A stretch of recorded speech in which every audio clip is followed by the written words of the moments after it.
Ambassador Jake Morrison walked through the long corridors of the Galactic Council building on Nexus Prime.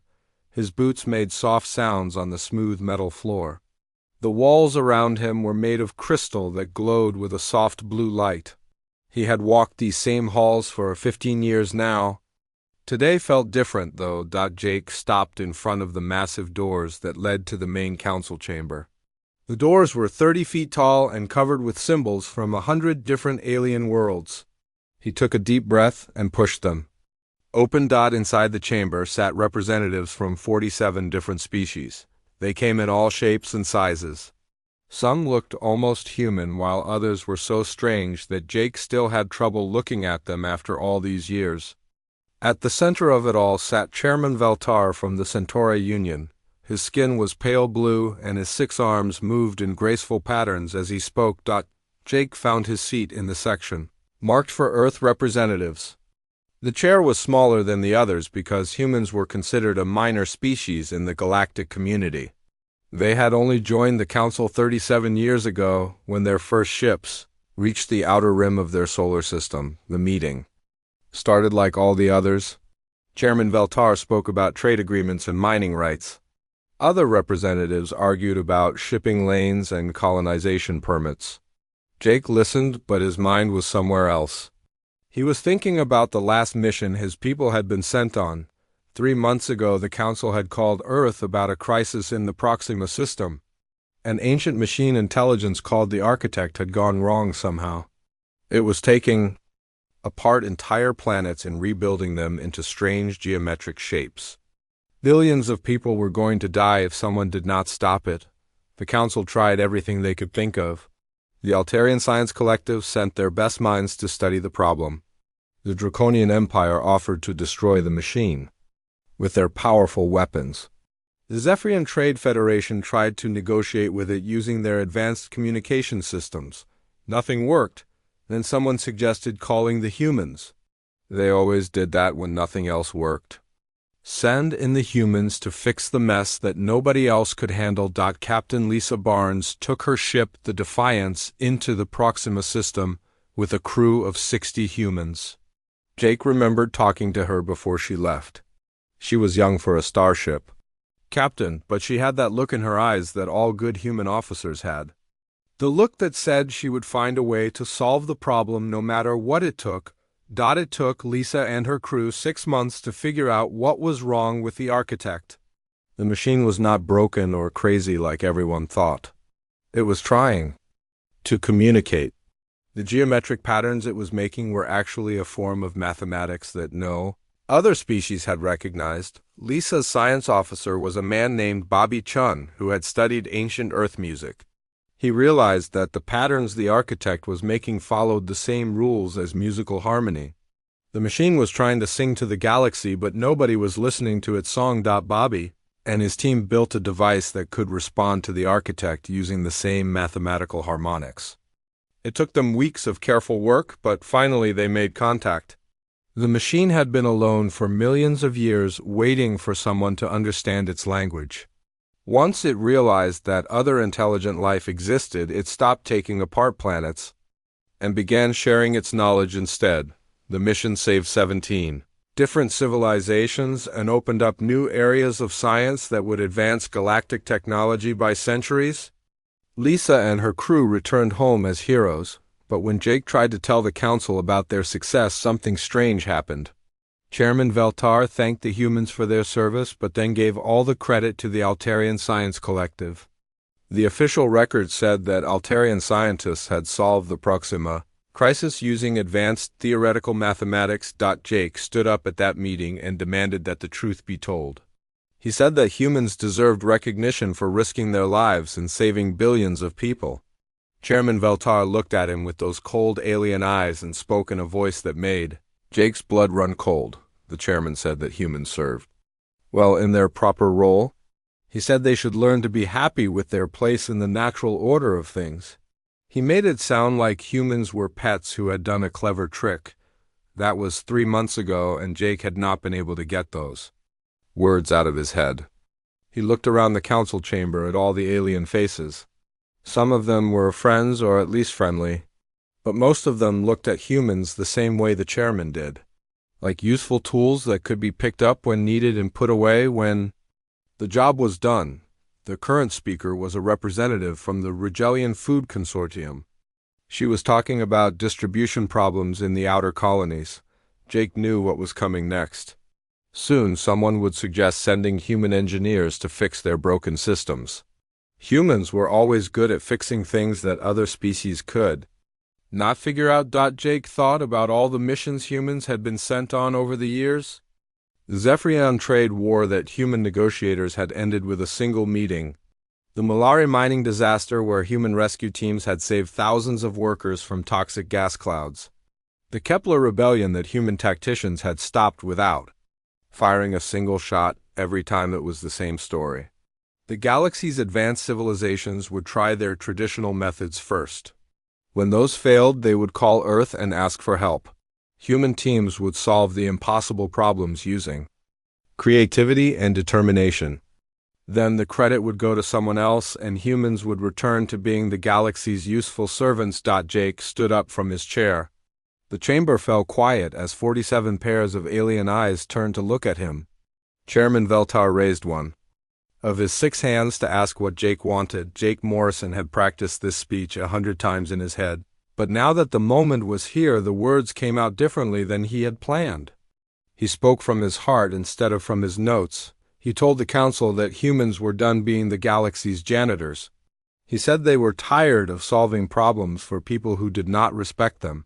He talked about dignity and pride and the right of every thinking species to choose their own path among the stars. The chamber was completely silent when he finished speaking. Even the soft humming of the air recycling system seemed louder than usual. Then Jake said the words that would change everything. He announced that humanity was leaving the Galactic Council effective immediately. He wished them luck with their next crisis and walked toward the exit. His aide Danny Crawford caught up with him in the hallway outside the chamber. Danny was worried about trade agreements and defense treaties. He asked what would happen to all the contracts and partnerships that Earth had with other worlds. Jake did not slow down as he answered. He said those things would work themselves out somehow. Right now, he just wanted to go home and tell his people that they were free to solve their own problems for once. Behind them in the council, Chamber Chairman Veltar was calling for the session to continue. He acted like nothing important had happened, like humans leaving was just a minor inconvenience that could be ignored. None of them understood yet that everything was about to change. 3 months had passed since Ambassador Jake Morrison walked out of the Galactic Council chambers. The news of humanity's withdrawal had spread across the galaxy like wildfire. Some species thought the humans were making a mistake. Others believed they would come back within a few weeks begging for forgiveness. Chairman Veltar was not worried at first. He told the other council members that humans were emotional creatures who would calm down soon enough. The galaxy had managed perfectly well for millions of years before humans arrived. Surely it could continue without them. The first sign of trouble came from the Rigelian Food Consortium. Their automated distribution network had broken down completely. 12 colony worlds were facing food shortages that could turn into famines. Within weeks, the problem seemed simple enough to fix. The system just needed someone to reprogram the logistics. Algorithms to account for seasonal crop changes. In the past, this would have been easy. The council would send a message to Earth, and within hours, Dr. Kevin Walsh would be on his way to Rigel with a team of human technicians. Kevin had solved similar problems dozens of times before. He had a gift for understanding complex systems and finding simple solutions that nobody else could see, but Kevin was not coming this time. According to the reports from Earth, he was busy working on a terraforming project on Mars. The red planet was being turned into a garden world using techniques that made other species nervous. Humans were changing an entire planet in months instead of the centuries it usually took.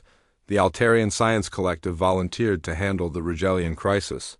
They were considered the smartest species in the galaxy, and their scientists had advanced degrees in theoretical logistics. The collective sent their best minds to study the broken food Distribution System DOB. After 2 weeks of meetings and analysis, the Altarians produced a solution. It was mathematically elegant and followed all the proper scientific protocols. The only problem was that it did not work.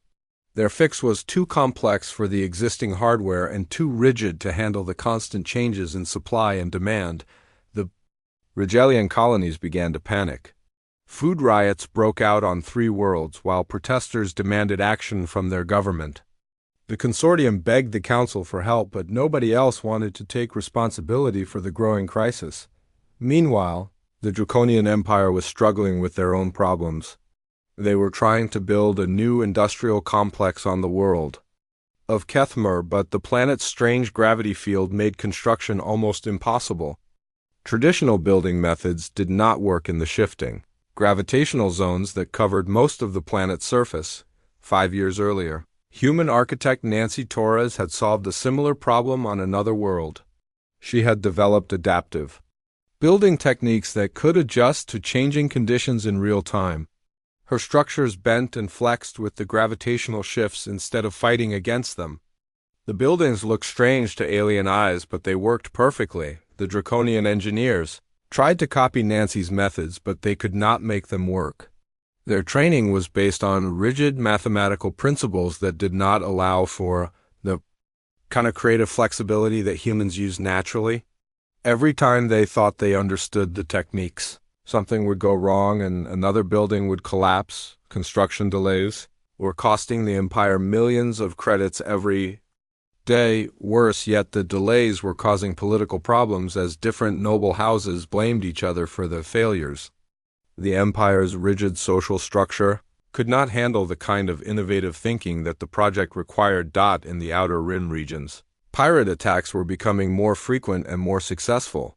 For decades, human military advisors like Colonel Pete Johnson had developed counter-piracy strategies that kept the criminal syndicates confused and off balance.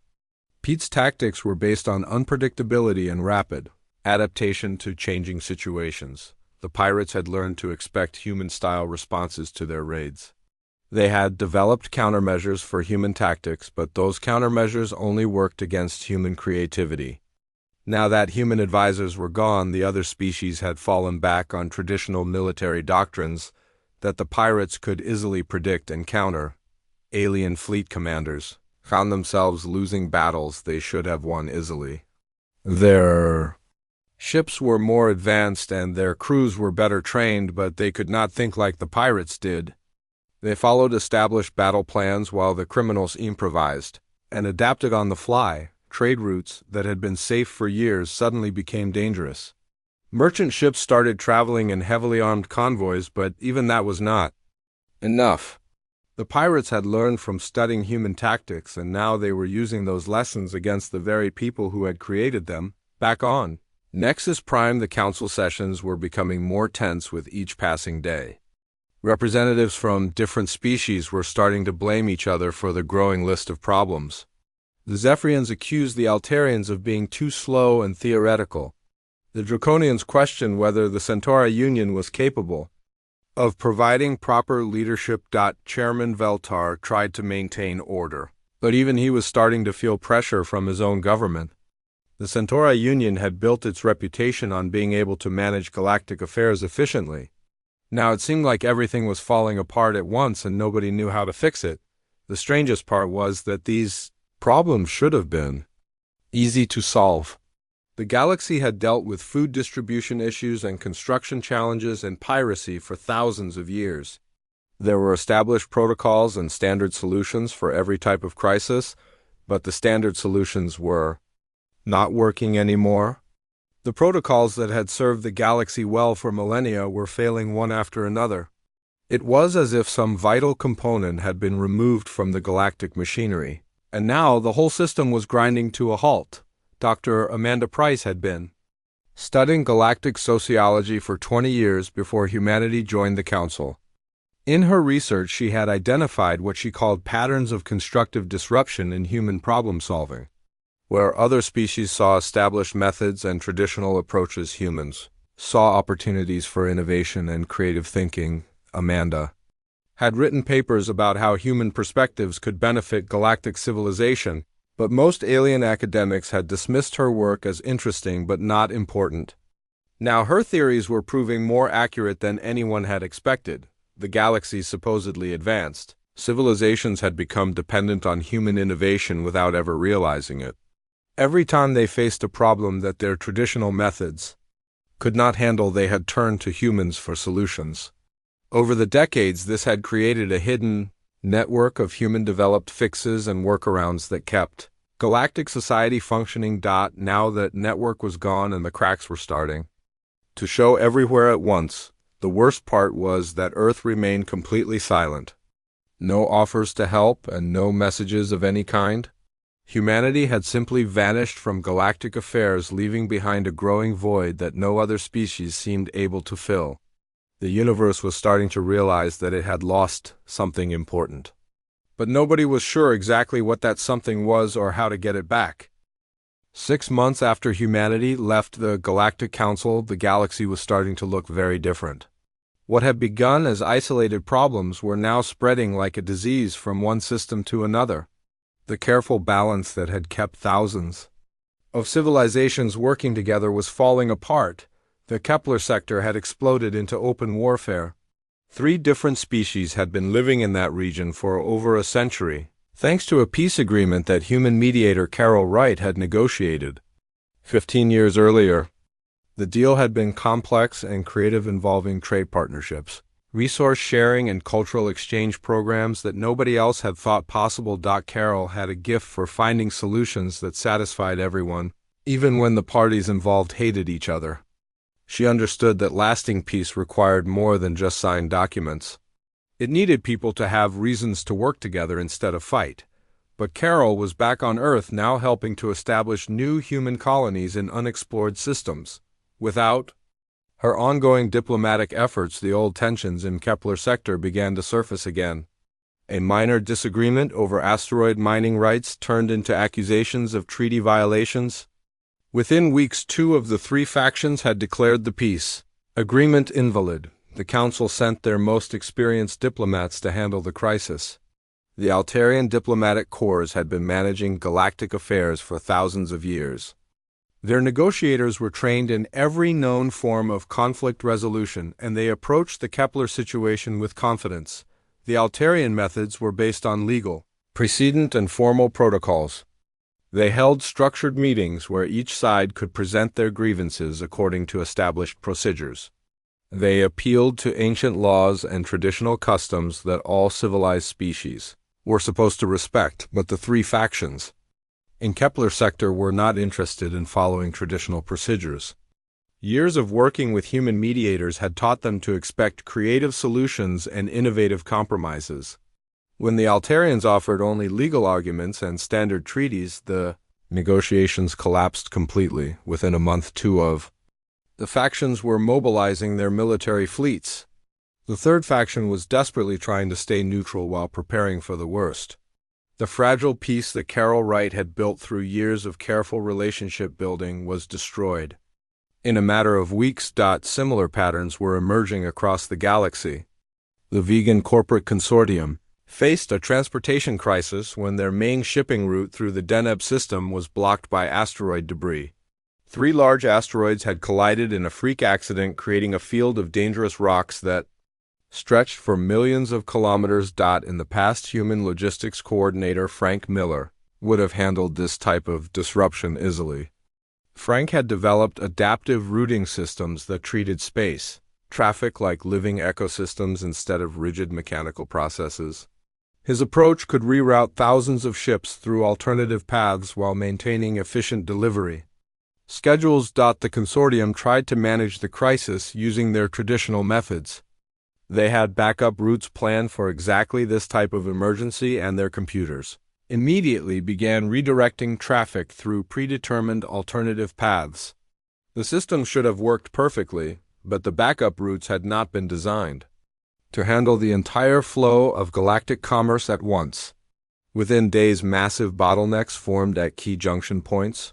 Ships were backed up for light years waiting for permission to proceed.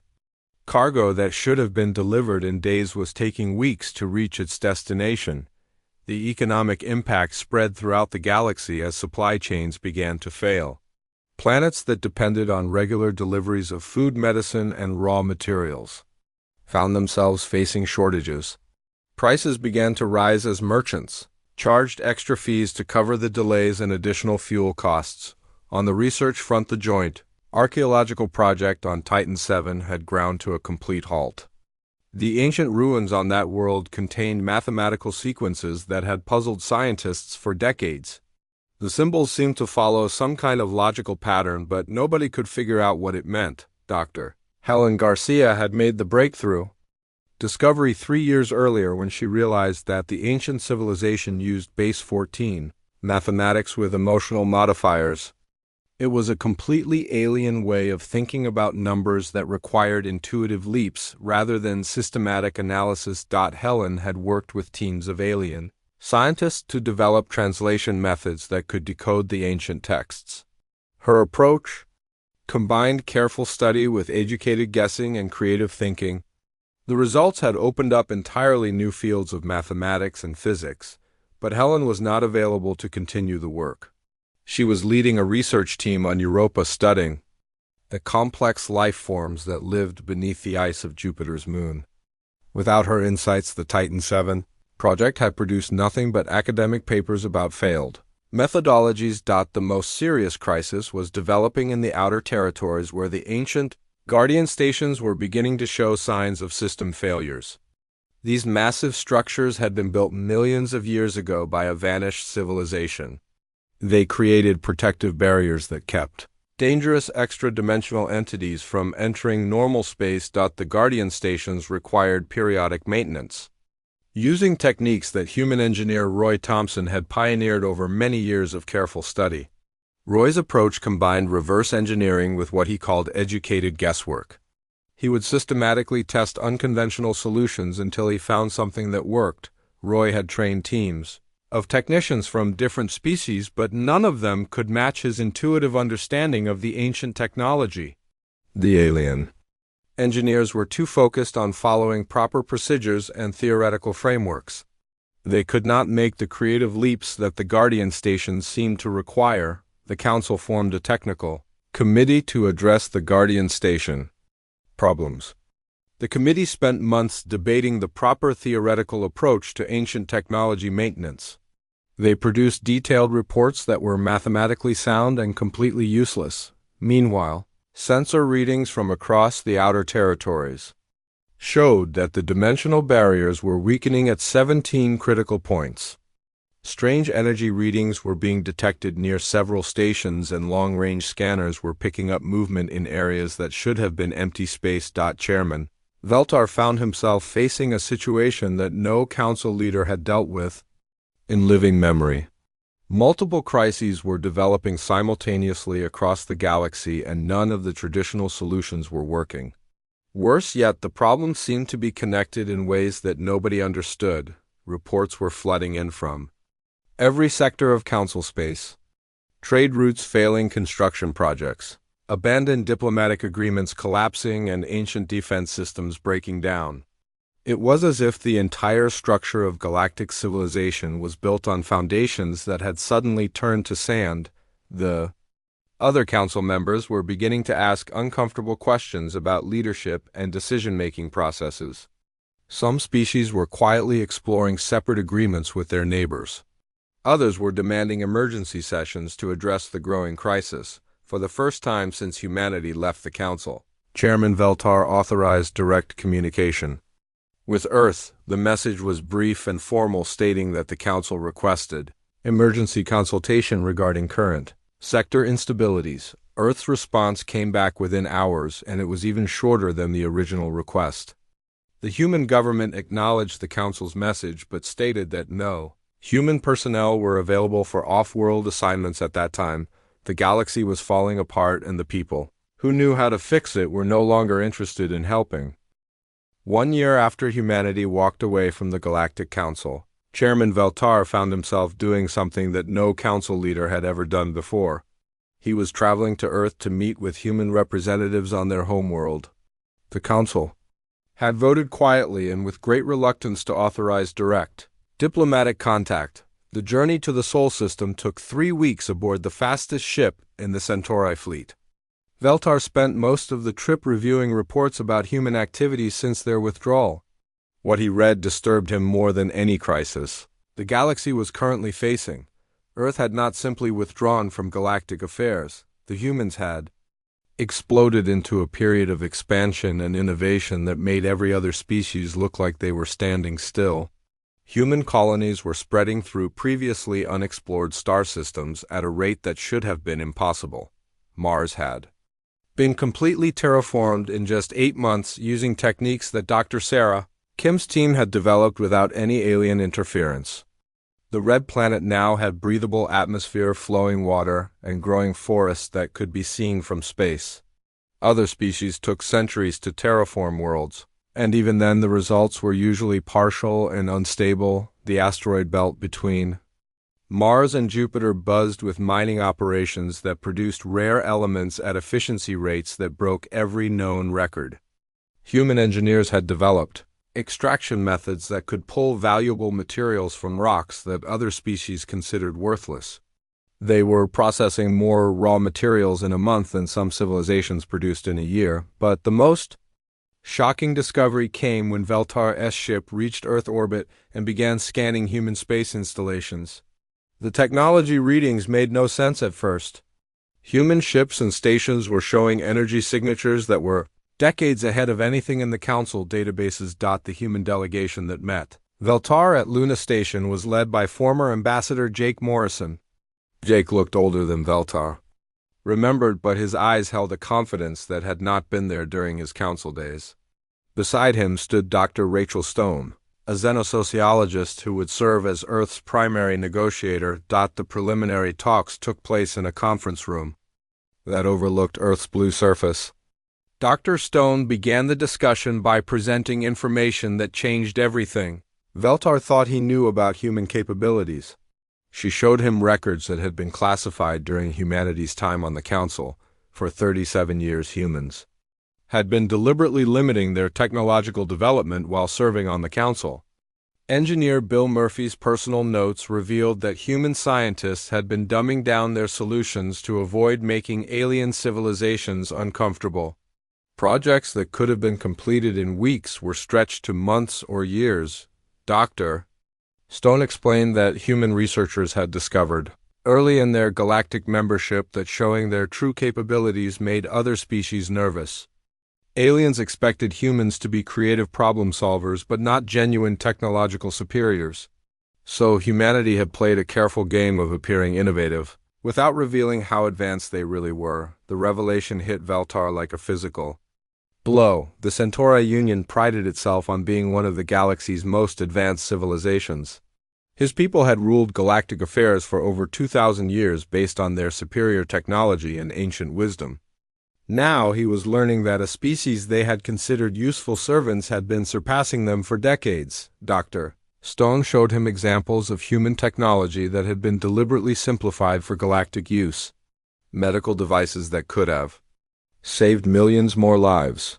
Transportation systems that could have revolutionized interstellar travel. Energy sources that could have solved the galaxy's power shortages permanently. All of this technology had existed while humans served on the Council, but it had been kept hidden to avoid disrupting the established order. Human scientists had written research papers about primitive versions of their discoveries while keeping the real breakthroughs classified for Earth use only. The pattern extended beyond technology into every area where humans had worked with other species. Human diplomats had negotiated agreements using only a fraction of their actual skills. Human engineers had solved problems using the simplest methods they could find instead of the most efficient ones. Human military advisors had shared basic tactics while keeping their advanced strategies secret. Veltar realized that the galaxy had been living in a carefully maintained illusion. The species that considered themselves humanity's superiors had actually been dependent on a civilization that was deliberately holding itself back. The humans had been playing a role designed to make everyone else feel comfortable, while quietly advancing far beyond anything the Council could imagine. While Veltar was learning these uncomfortable truths. The galaxy continued its slide toward chaos. The Guardian Station failures had reached critical levels, and extra-dimensional entities were beginning to probe the barriers between realities. Strange ships had been detected near several failing stations using technologies that no known species possessed. In the middle of this crisis, Captain Tony Rodriguez, commanding the human exploration vessel Pioneer, encountered a draconian distress signal in the outer rim. The draconian ship was stranded with failing life support systems after an encounter with one of the extra-dimensional entities. Rodriguez's crew spent hours debating whether to respond. Official Earth policy was strict non-interference with galactic affairs. Helping the Draconians could be seen as violating humanity's withdrawal from Council space. But the alternative was letting sentient beings die when they had the power to save them. The rescue took 20 minutes once Rodriguez made his decision. His chief engineer, Matt Johnson Jury, rigged a repair using spare parts and what he called basic common sense. The solution was elegant, efficient, and completely beyond anything the Draconian crew could have managed with their own training. The Draconian captain was amazed by how quickly the humans had solved a problem that his own engineers had been working on for 3 days. He asked Matt to explain the repair techniques, but Matt just shrugged and said it was obvious once you stopped overthinking the problem. Word of the rescue spread through unofficial channels throughout the galaxy. Within days, reports reached Chairman Veltar's desk back on Nexus Prime. The implications were staggering, and they confirmed everything that Dr. Stone had told him during their meetings on Luna Station. Humanity had not just been concealing their true capabilities during their time on the Council. They were continuing to advance at rates that made galactic civilization look completely static, while other species argued about proper procedures and theoretical frameworks. Humans were developing new technologies and exploring new frontiers at an unprecedented pace. The rescue also revealed something else that disturbed Council leaders even more than human technological superiority. The extra-dimensional entities that were threatening the galaxy were apparently no match for human defensive capabilities. Captain Rodriguez's ship had driven off the alien intruder without taking any damage or even seeming concerned about the encounter. If humans could handle threats that were overwhelming the galaxy's most advanced defense systems, then the Council faced an existential crisis. They could continue pretending that humanity was just another member species, or they could acknowledge what was becoming increasingly obvious to everyone: human civilization had evolved far beyond the need for the Galactic Council, while the Council had become utterly dependent on human innovation and problem-solving. The old relationship was dead and buried, but nobody knew what would replace it. Chairman Veltar returned to Nexus Prime with a heavy heart and a decision that would determine the future of galactic civilization. The Council could either adapt to the new reality or watch their ancient alliance crumble into irrelevance. 2 years after humanity walked out of the Galactic Council, Chairman Veltar stood once again in the Council chambers on Nexus Prime, but this time he was not alone at the speaker's podium.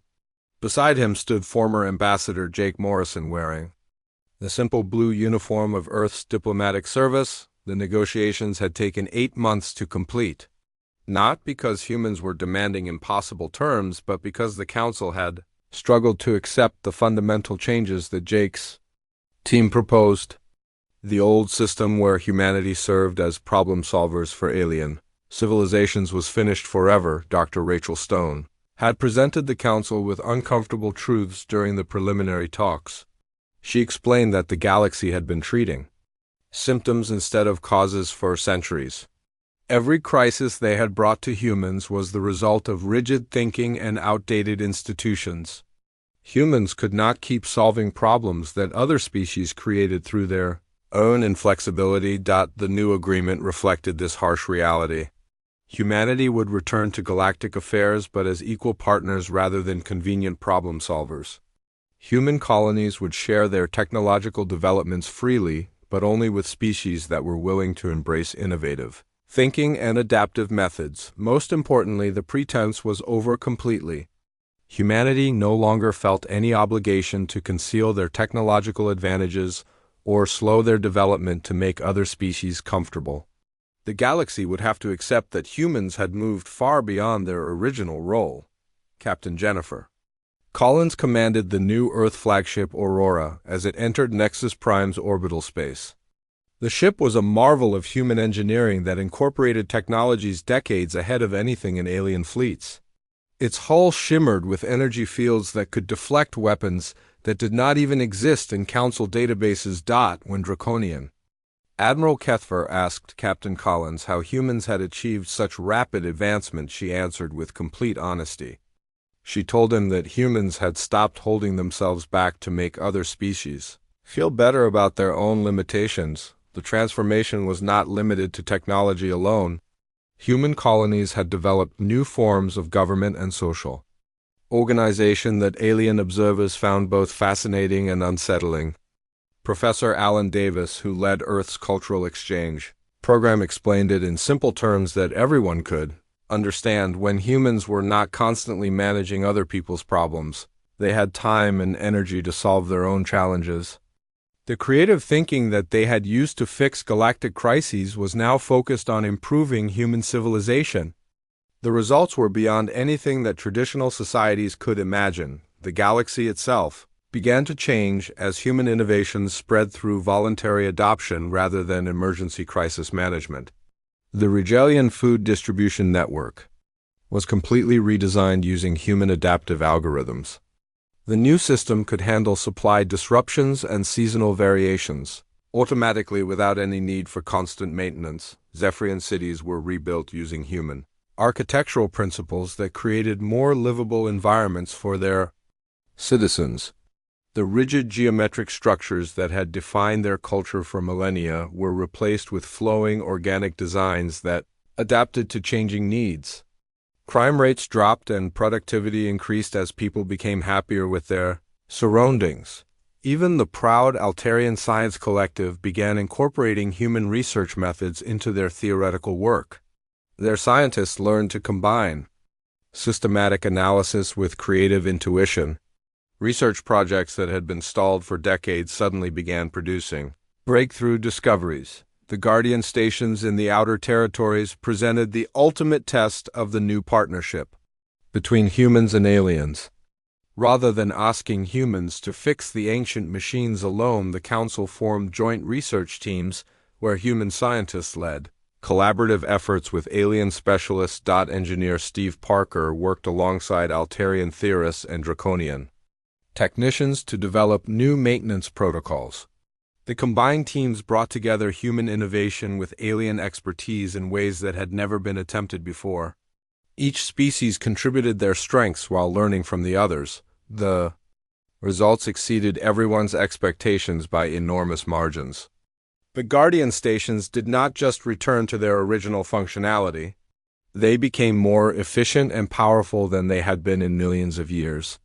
The human teams had found ways to improve systems that their original builders had never imagined possible, but perhaps the most significant change was philosophical rather than technological. The galaxy had learned that true advancement came not from maintaining comfortable hierarchies, but from embracing the uncomfortable process of growth and adaptation. Species that had been locked in ancient traditions for thousands of years began experimenting with new ideas. The Kepler sector conflict was resolved when all three factions agreed to try human-style mediation techniques. Instead of arguing about legal precedents and traditional rights, they focused on finding creative solutions that gave everyone something they wanted. The peace agreement they signed was unlike anything in galactic history, but it worked. Trade routes were redesigned using human logistics principles that treated commerce as a living system rather than a mechanical process. Ships could now adapt their routes in real time to avoid problems and take advantage of new opportunities. Galactic trade increased by 300% within the first year. As Jake Morrison concluded the ceremonial signing of the new accords, he reflected on how different this moment felt from his angry departure 2 years earlier. The council chambers buzzed with genuine excitement rather than polite boredom. Alien representatives were already discussing collaborative projects and cultural exchanges that would have been impossible under the old system. Chairman Veltar approached Jake as the ceremonies ended. The alien leader's translator rendered his words in perfect English as he spoke about mistakes and missed opportunities. He said that the council had treated humanity as servants when they should have recognized them as teachers from the beginning. Jake smiled and extended his hand in the human gesture of friendship that had become popular throughout the galaxy.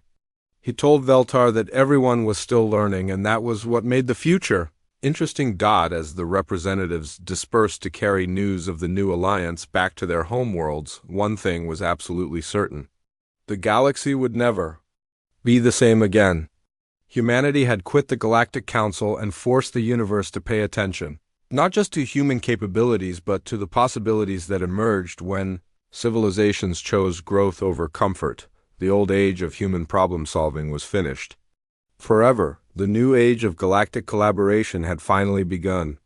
Species that had been enemies for centuries were now working together on projects that would benefit everyone.